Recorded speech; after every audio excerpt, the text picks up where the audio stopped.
Hey, this is More Than Velocity. This is Jordan Oseguera, and as always, we have Ryan Croton. Bart is out today, but we have some guests on today. We have Tim Collins and Matthew DeMarte. DeMarte, we were together with the Angels for a couple seasons there. You came on, your first year was an intern, obviously really good with the analytics, SQL, programming, doing a bunch of stuff like that.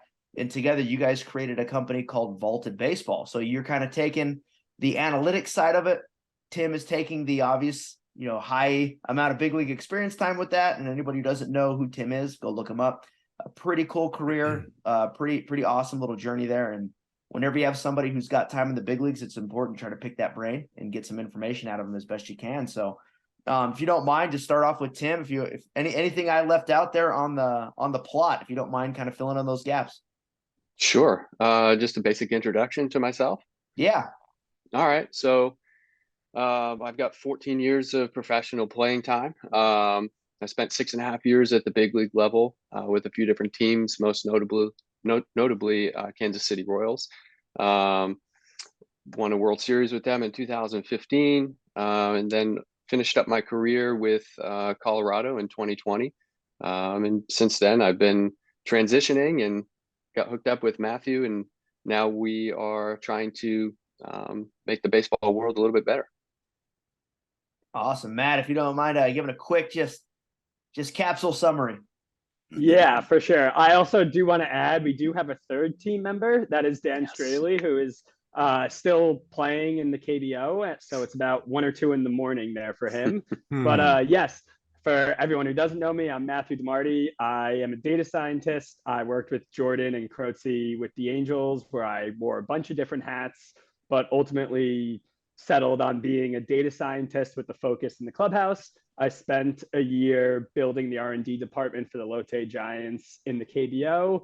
And it was there that, kind of got inspired to start the idea of how can we truly build out an analytics department that is really for the player. And that is ultimately what this vision is. Vaulted Baseball is professional baseball's player-centric analytics department. And that's where I see a lot of similarities, because obviously Armcare, as everyone knows who's watched the podcast, who's used the product, is very player-centered. It's designed to be run by the player. It's designed to be understood by the player. And we try to boil things down to this very simple aspect of going, what is actionable and what can I do today to ensure that I'm making my progress? And that is, in a sense, what you guys are doing as well, is you're taking this analytics data and you're saying, what is actionable and how can I attack a hitter? Or, how can I address my next, based on my previous outing and all this information, how can I address my next 5-day or 7-day rotation? Is there anything you wanted to add in on that, Ryan, or leave anything out? Yeah, I mean, I think you kind of nailed the first discussion point is, in baseball, we generally, coaches and analytics departments and, staff members, that we generally have to guide players. And, in this world with the access of information, it's really important for us to allow our players to have some autonomy and to actually take their careers in their own hands at times. I see that a lot, especially players that are misguided in the offseason and they can't evaluate what they're supposed to do, or a coach is constantly giving them programs and the athlete's schedule with their private place where they're coaching or training, it doesn't match up. And I think the first topic is to talk about, at least this, and we got Tim as a player, the ability now, how baseball looks now that, obviously the Vaulted Baseball, that athletes can go in and they can do a lot of their own game planning. With ours, you had to wait for a medical staff member or a strength staff member to evaluate you to create an individualized program, which is slow. And, you're managing a lot of athletes, so people get lost through the cracks. So, I think, with Tim being on here, man, just kind of talk about what that could mean for you as a player and literally how that worked for you. You had to do some of that stuff yourself. Yeah, I mean, I certainly played in a time where at the very beginning of my career, there wasn't a ton of analytics going on. I mean, clearly there were scouting reports and we would get information on the opposing team, but it was all very generalized. It was very basic. So it was not a ton of information to to take in. And I think baseball as a whole is kind of just evolving in that direction. Like you mentioned that there just wasn't, it was just such a slow process for guys to be analyzed, to be looked at, and to have a specific program that's built for them, whether it's with training, whether it's with throwing, whether it's on the analytics side and how they have to attack certain hitters.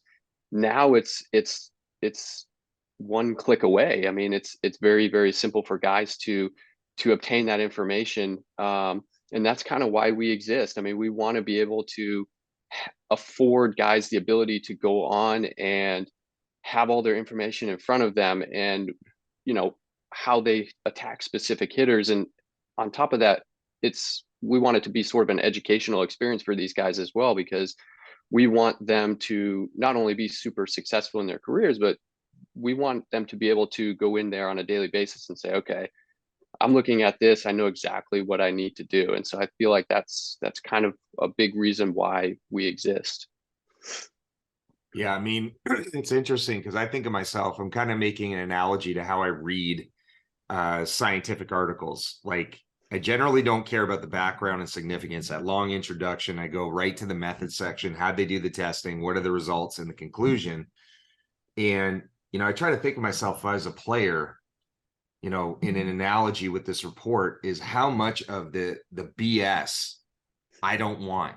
This kind of like tying it back to our app, we cut out all the fat of things that you don't need, and really narrowed in. Here's our top level 3 important metrics. Here's the background layers. Here's the trend analysis to allow people to have a staging of what they look at. I mean, DeMarty, I'm kind of, I'll go over to you, as far as like, creating reports on a daily basis, a lot of information, probably most of that was for our player development approaches, right? In like the players, who knows how the communication of that information happened or what they wanted to absorb.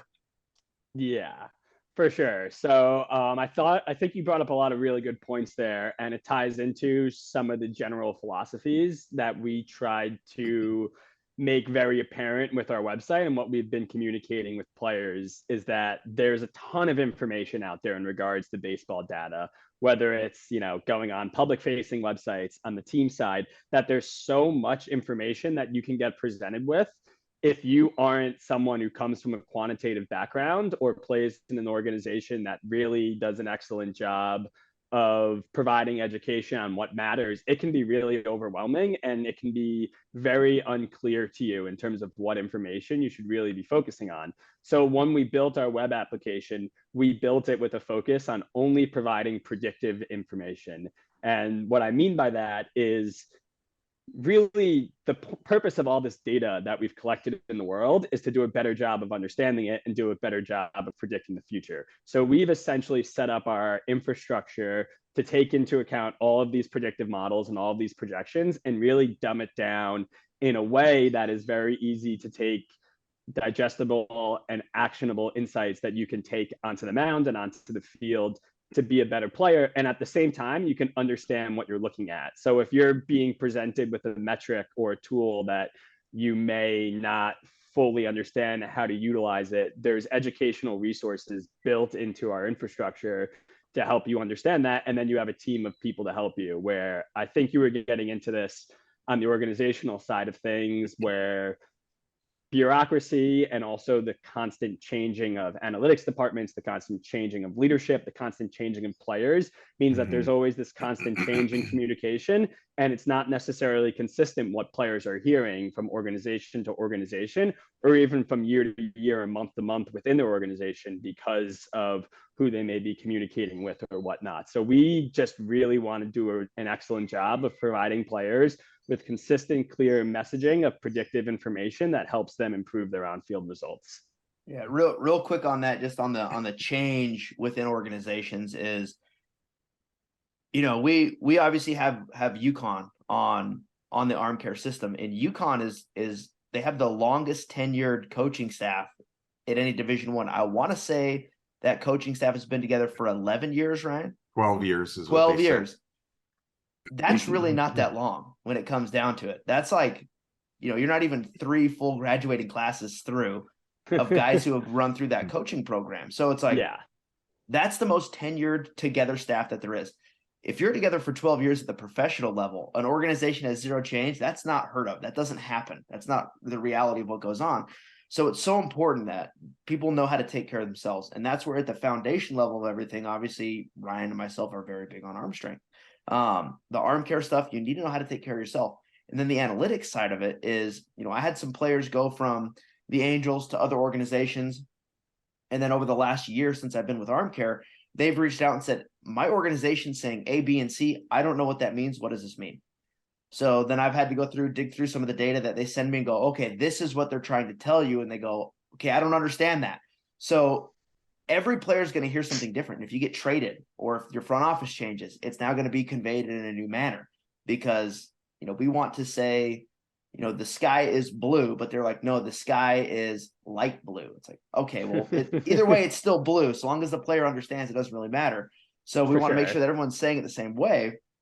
And that's where it's so important to have that ownership of your own data and your own career.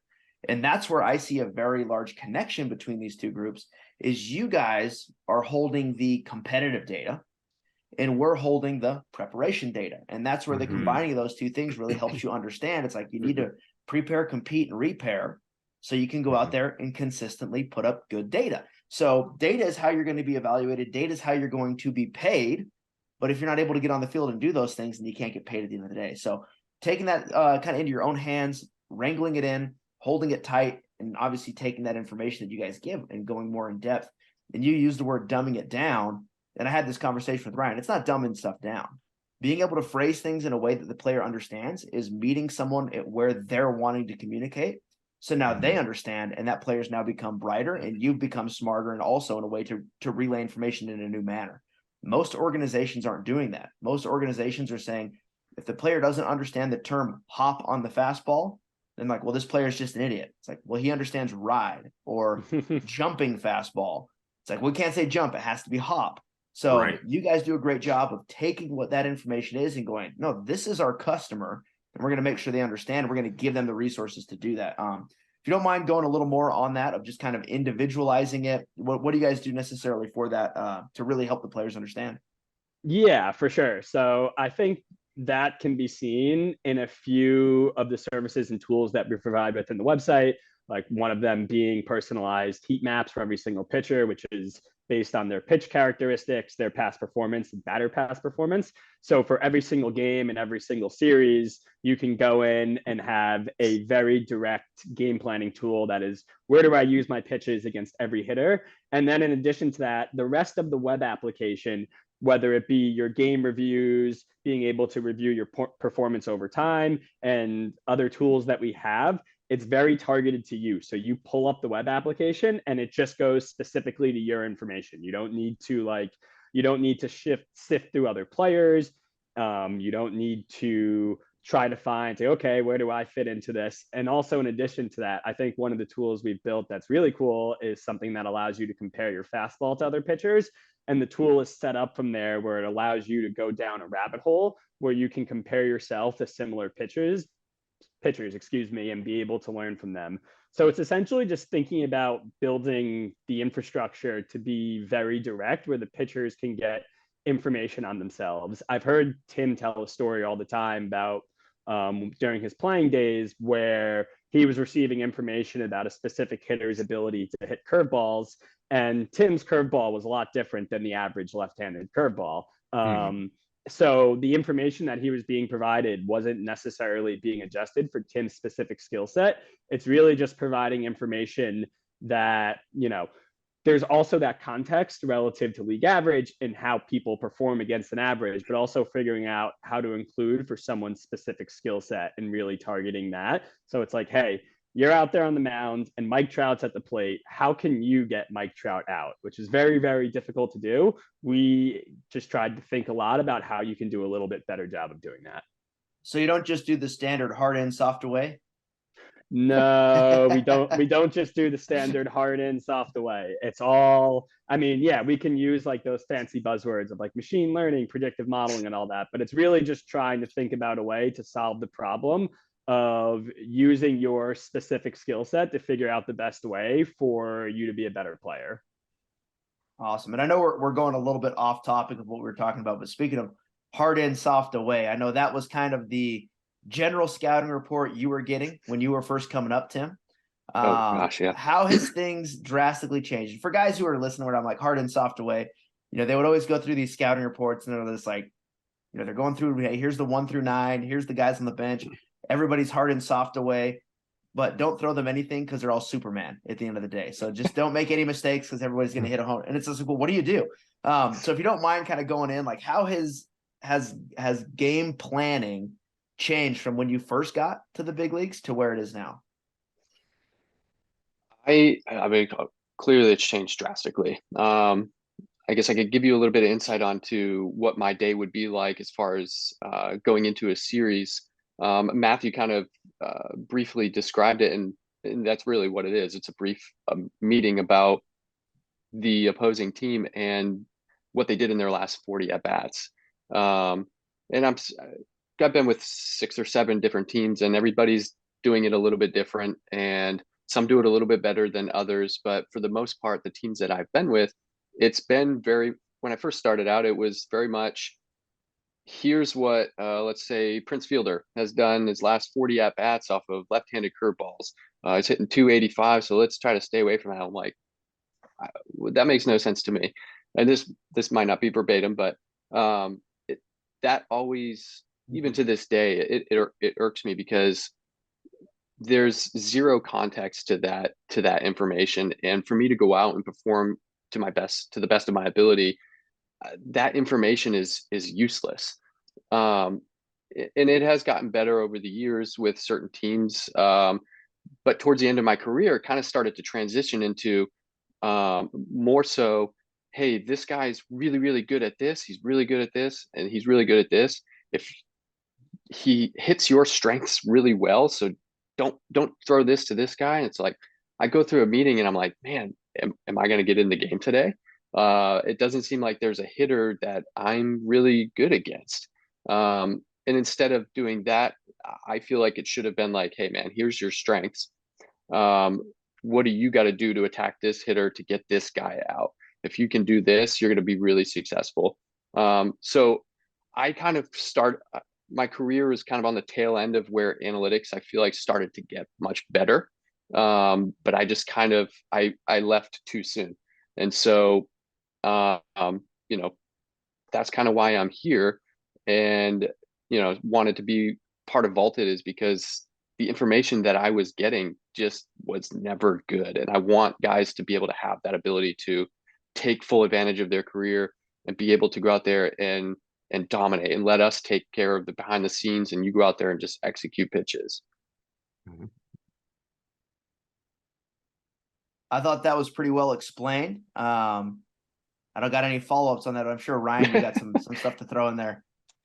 No, I mean, it's just good to hear that, Tim, there's an awareness, and I'm always so interested in what players digest, because there's just so much, and just talking to some, some of them I ask them, what do you remember from your meetings? And I remember talking to one player, I won't name his name, but I love him because he's hypercritical. I always gravitate to guys that complain, okay, or have very strong opinions, because I know they are, they're in tune with what's going on. They're listening and they're having feedback that, and as a, being in the high performance world, you don't wear a uniform. You're a little bit safer to bitch to, and excuse my language, but, quote unquote, that's what happens.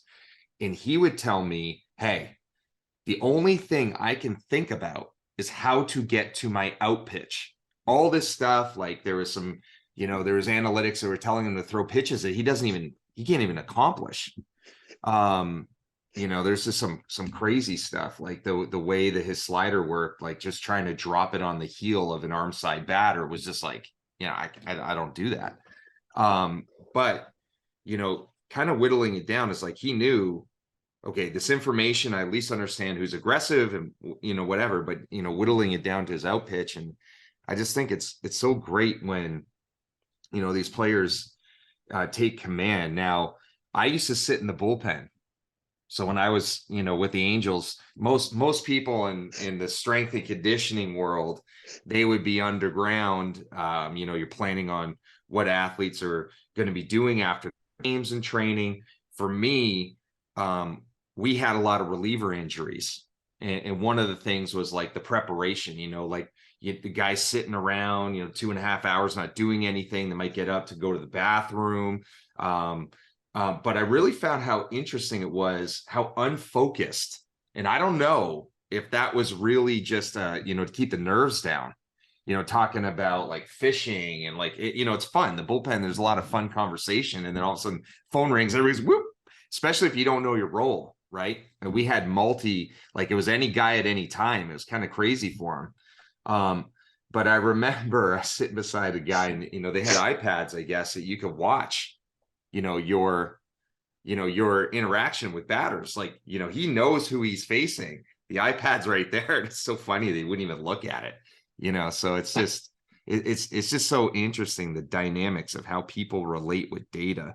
You know, and I like that, especially too, you know, colors. And I kind of sifted through. We had this, you know, ability to look at vaulted baseball, and same with us is like identifying players and how they respond to colors. You know, red is a very aggressive color. It sticks in your mind, right? You know, blue is something like, you know, we always look at like bad, right?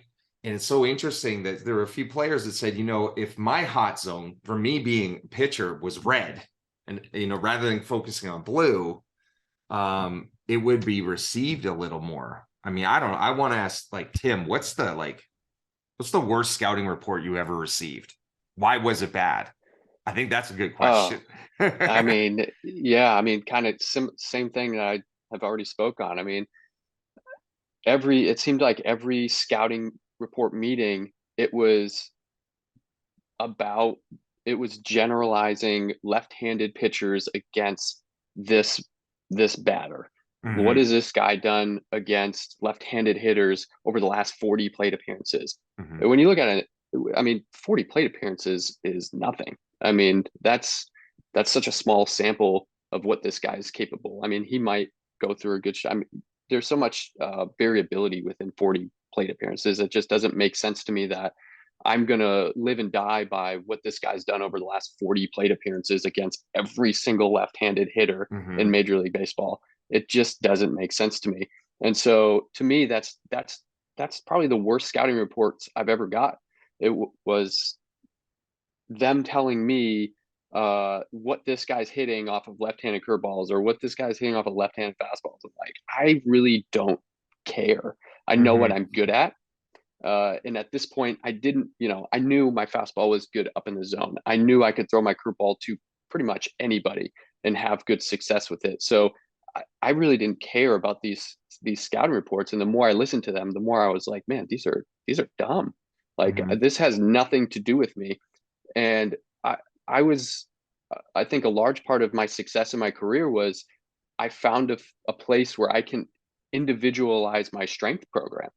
And to me, that resonated because I wanted to know that my programming was specifically tailored to me, and it was Mhm. going to put me in the best position to be successful strength wise, going through a Mhm. season, being healthy. And I sit back and I analyze my career quite often. I'm sure everybody does. Mhm. And I think that's one of the biggest issues in my career was the individualization of other stuff other than strength and conditioning was just not there. And so if I look back and I said, man, if I had a program while I'm game planning to say, this is what I've got to do to this guy, this is how good my stuff, this is where I need to throw this pitch to this specific hitter, very much so like, this is why I'm doing trap bar deadlifts, or this is why I'm doing front squats and not back squats, or different, there's individualization puts you in a better position to be more successful. When you start generalizing things, you're putting everybody into the same group, and that just doesn't breed success, in my opinion.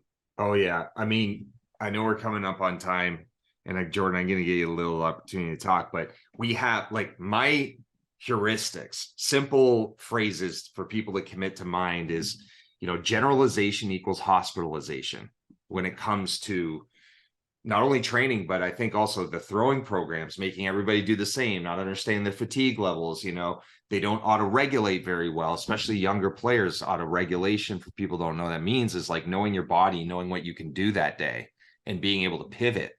Young athletes can't do that. And then individualization equals optimization.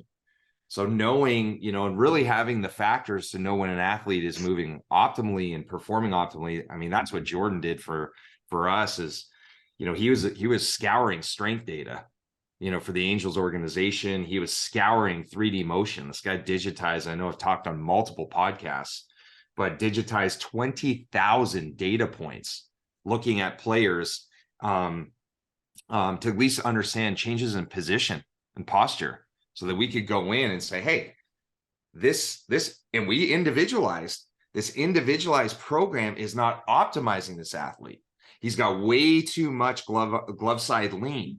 Okay, it's becoming too much contralateral. So all of a sudden, it's like we build it in. We're like, okay, well, we'll need now to do a little bit more unbalanced training to get his core stability back in the front of plane. Like those things, were so essential. And to me, like that is, for this podcast, a real drive home message is that we need to get to individualized player development and injury prevention. We cannot have everybody do the same thing. There's going to be a lack of preparation, and there'll also be a little resentment being treated the same as everybody else. So Jordan, I'll flip it to you, buddy. That's my last words. Yeah, like Ryan said, we're running out of time, obviously, but for me, what I've always noticed is no matter what it is you're doing, if you're not individualizing it, you're just painting with broad strokes generalizations, you're going to hit the bullseye about 50% of the time. For success, that's not really a very good ratio. You need to be successful more than 50% of the time. If you're really, really good at it, you might be hitting the bullseye with 60% of your player base, but there's still 40% that are either staying the same or getting worse or getting very poor information. And it's just not a good outcome. So we need to individualize. And obviously you guys provide that opportunity for custom heat maps, for custom information based on what they've done. And we provide that custom information for, all your arm strength data, how you're recovering, how you're handling pitch volumes. And to me, that's a very good combination on that. So real quick, tell us where we can find you guys at. We're starting to wrap this up. Where would they go to find you? I know you're kind of targeted more towards the Major League audience, which is a pretty good, listener base of what it is we have. So where can they go find you? Yeah, so our website is vaultedbaseball.com. And if you want to shoot us an email, you can shoot us an email at vaultedbaseball@gmail.com. Or if anyone, since two of our three team members are former Major League players, if you know Tim Collins or know Dan Straley, you can easily just reach out to them personally. But if you don't, please send us an email at vaultedbaseball@gmail.com. And if you're not a Major League Baseball player and you do want to get ahead with your information and build better data systems, we are here to help you too. Obviously, like you mentioned, the product we've built is targeted towards Major League players just because there's more information and we feel like there's more that we can do. And it's not really something we're able to get into here, but we want to help everyone get more actionable insights out of their data. And so, yeah, we want to be that department for the entire baseball community. And yeah, thank you, Jordan and Ryan, for having us on. Yeah, thank you guys. I think Matthew nailed it. We are in the business of getting guys as many outs as possible in the big leagues. So I think we are the best in the business to do it. And we just, thanks for having us. Awesome. We look forward to having you guys on again. Thanks. Appreciate it, guys. Thanks, guys. Thanks, guys.